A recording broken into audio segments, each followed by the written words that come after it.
Biscuit சாப்பிடுமா உனக்கு? ஏய் போனா பூச்சிக்கிட்டான். கீழே போடு. வேற அவங்க அம்மா பூனை வந்துருச்சு. கடி பெரிய பூனை வருது. அது கடிக்காது. கடிக்காது. சாப்பிடல. அது சாப்பிடு. குடிக்கலையா? முட்டைனா ஓடியே போயிடும்.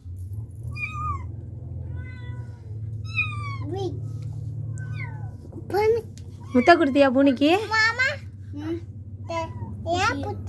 நீ பிடிச்சியா? இங்க குடி. காடு காது பிடிச்சி விடலாமா? காலி புச்சி. தூக்கி அவளை. காலி புச்சி. விட்ரு. முள்ள விடு. ஒரு ஒன்று மாதிரி பார்க்குது. ஓடி பிடிக்குது. காது போதும் விட்டுரு பாவம். பாவம்.